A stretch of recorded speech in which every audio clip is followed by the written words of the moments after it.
안녕하세요 여러분. 7월 무더위가 시작되었습니다.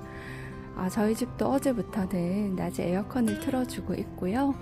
지금 오전인데 베란다의 온도가 29.9도, 습도 77% 높죠. 이렇게 베란다 온도가 높아지고 있습니다. 다행히 저희 집이 남향이라서 이제 해가 빠지는 계절이죠. 바로 햇볕이 직사광선이 들어오지 않기 때문에 다행이긴 하지만 그래도 이렇게 더운 열기가 있지 않습니까? 그래서 위쪽으로 이렇게 실링팬을 틀어주면서 열기도 날리고 공기순환이 될 수 있게 지금 도와주고 있습니다.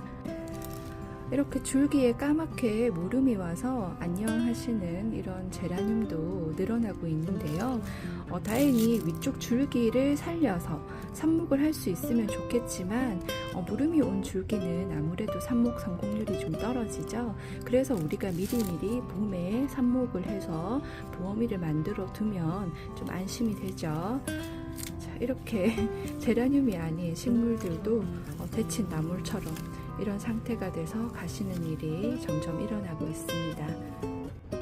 자, 이렇게 봄에 삽목해뒀던 이런 삽목이들도 지금 이파리가 많이 자랐어요. 바구니를 꽉꽉 채우고 있죠. 이런 삽목이들 관리를 잘 하시면 여름 내내 잘 지켜내셔서 가을에 또 새로 시작하실 수 있겠죠. 그래서 우리가 봄에 부지런히 삽목을 하지 않았겠습니까? 이렇게 삽목도 해두고, 그리고 요즘 벌레가 좀 늘어나서 이렇게 파리 트랩 같은 거 끈끈이를 여기저기 달아줬어요. 지금 여기 잡혀 있죠. 이렇게 벌레도 좀 잡아주고 이러면서 여름을 나시면 될 것 같습니다. 제가 여기 선반 쪽에 이렇게 집게형 선풍기 사용하고 있는데요. 이 천정에 실링팬을 쓰고 있지만 이렇게 선반 아래쪽까지 구석구석 바람이 가지 않을까봐 여름에는 또 열기가 있잖아요. 그래서 통풍이 더 잘 되게끔 이런 집게형 선풍기를 사용해서 선반 아래까지 구석구석 바람이 갈 수 있게 해주었고요. 이제 이게 무선 충전식이라서 군데군데 사용하기가 아주 좋습니다. 자, 이렇게 활용을 하시면 될 것 같아요. 제가 제품을 따로 홍보를 하는 게 아니기 때문에 판매를 하지 않습니다. 그래서 인터넷에 집게형 선풍기 이렇게 검색을 하셔서 보시면은 제품이 아주 다양하게 많으니까 그런 제품들 검색해서 본인에 맞는 그런 제품을 구매해서 사용하시면 될 것 같고요. 이제 여름에 생으로 더운 여름을 보내는 것보다 이런 실링팬이라든지 이런 여러 가지 서큘레이터나 선풍기의 도움을 받아서 가드닝을 하는 게 좀 더 편안하게 하실 수 있는 길이겠죠. 그래서 말씀을 드리는 겁니다. 저희 집은 지금 한낮에 직사광선이 들어오진 않는데요. 이 직사광선이 많이 들어와서 더운 그런 집이시라면 창문에 블라인드를 내리시거나 아니면 블라인드 설치를 따로 하기가 어렵다면 그 붙이는 블라인드라고 해서 요즘 부직포로 된 제품, 암막도 되는 그런 제품들이 있더라고요. 그런 제품 활용하셔서 창문에 설치를 하셔도 될 것 같고요. 식물등도 저는 여름에는 한낮에는 되도록이면 켜주지 않습니다. 이렇게 빛이 좀 들어오지 않지만 이 한낮에는 열기가 좀 있기 때문에 식물등에서도 켜두면 열기가 좀 있거든요. 그래서 여름에는 한낮에 되도록이면 식물등을 좀 자제를 하고요. 이제 요즘 또 사양이 굉장히 높은 식물등 있잖아요. 25W 이상 그런 걸 사용하시면 강하기 때문에 아래에 있는 제라늄 잎들이 타더라고요. 그래서 여름에는 그런 식물등은 켜주실 때 좀 주의를 하시는 게 좋을 것 같습니다. 날이 더워지면서 꽃들도 이렇게 힘겹게 피우고 있죠. 모양이 봄보다 예쁘지 않게 풍성하지 않게 그렇게 피게 됩니다. 그런데 이 아이는 예쁘네요. 얘는 엔젤스 과이어인데요. 오히려 봄보다 날이 좀 더워지면서 지금 이 꽃이 좀 예쁘게 피는 것 같긴 해요. 이렇게 날이 덥거나 따뜻해져야지 예쁘게 그렇게 피는 아이들도 있긴 합니다. 이렇게 장미 형태로 피는 아이들이 주로 그런데요. 이 아이는 보른홀름인데 얘도 봄까지는 좀 찌질하다가 이제서야 이렇게 장미 모양이 보이네요. 하지만 전체적으로는 꽃들이 좀 못나게 피고 풍성하지 않게 찌질하게 피는 그런 계절이 왔죠. 그래서 꽃대가 올라오면 이제 꽃 피우기 힘들다고 꽃대를 자르시는 분들도 많으시거든요.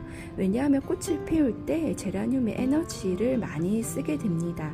이 더위를 견디는 것만 해도 힘든데 꽃 피운다고 에너지를 쓰게 되면 제라늄이 힘들어지겠죠. 그래서 꽃대를 잘라주셔도 돼요. 어차피 지금 피는 꽃들은 봄이나 가을만큼 예쁘진 않습니다. 그래서 지금은 꽃대를 좀 잘라주셔도 되고요. 가을에 다시 예쁘게 꽃을 보셔도 됩니다. 안나 까레니나인데요. 이 아이도 장미형으로 피는데 봄까지 좀 찌질하더니 이제서야 이제 장미 형태를 띠고 있습니다. 자, 이렇게 꽃들도 힘겹게 피우고 있습니다. 이렇게 흙이 말랐죠. 물을 당장 주고 싶지만 여름에는 좀 자제를 하셔야 됩니다.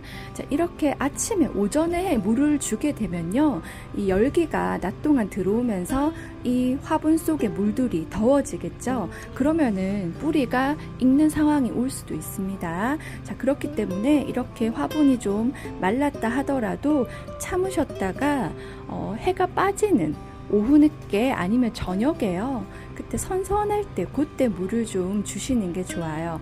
여름에는 오전 말고 해가 지고 난 뒤에 저녁에 선선할 때 그때 물을 조금씩 주시는 게 좋습니다. 저는 여름에 흙을 보관할 때는 이렇게 좀 흙을 말려둡니다.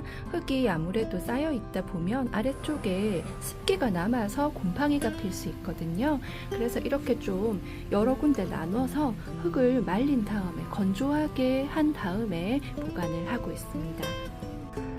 우리가 봄에는 성장도 하고 꽃도 잘 피라고 이런 알갱이 영양제나 개화 촉진제 같은 걸 물에 타서 주셨을 거예요. 그런데 여름에는 꽃이 피는 게 중요한 게 아니죠. 잘 버티는 게 중요합니다. 그래서 저는 여름에는 주로 이렇게 목초액을 물에 타서 주고 있습니다. 이런 목초액은 소독 살균 효과가 있는 걸로 알고 있어요. 왜냐하면 무좀 걸리신 분들이 이 목초액을 물에 타서 발을 담궈 두시더라고요. 그래서 그런 용도로 쓰는 건데 이 목초액을 한 1000배 정도 물에 희석해서 물 줄 때마다 이렇게 쓰고 있습니다. 이런 목초액은 인터넷에 검색하시면 정말 많이 나오거든요. 가격이 저렴하기 때문에 이렇게 여러 통 사서 충분히 쓰실 수 있고요. 굳이 몇 년 숙성된 그런 오래된 제품, 비싼 제품 사실 필요 없이 저렴한 거 사셔서 여름 내내 이렇게 마음껏 쓰시면 됩니다. 이제 날이 더워지면서 베란다 나오는데 용기가 좀 필요하죠. 어서 물을 줘야지, 혹시 모르는 아이가 있지 않을까 살펴봐야지 하지만 너무 더우면 베란다 나오는데 힘듭니다. 그럴 때는요, 좀 시원한 에어컨 바람 쐬시면서 편안하게 쉬세요. 쉬시다가 저녁에 날이 선선해지면 그때 나와서 물을 주시면 됩니다. 당장 물을 안 준다고 해서 제라늄이 죽는 건 아니잖아요. 건조에 강하죠. 그래서 좀 편안하게 움직일 수 있을 때 그때 물을 주시고요. 작년 여름 생각하면 우리가 좀 오래 버텨야 되지 않습니까? 벌써부터 가드닝에 힘을 빼시면 버티기가 힘듭니다. 그래서 마음을 편안하게 잡수시고, 애를 쓴다고 해서 이 모든 아이들이 다 지켜지는 건 아니지 않습니까? 가면 안녕 잘 가 하시고 잘 버티면 버텨줘서 고마워 이런 마음으로 여름을 보내시면 좋을 것 같습니다. 그래서 제라늄도 잘 버티고 제라늄을 키우는 여러분도 잘 버티시면서 여름을 잘 보내시길 바랍니다. 오늘도 좋은 하루 되세요.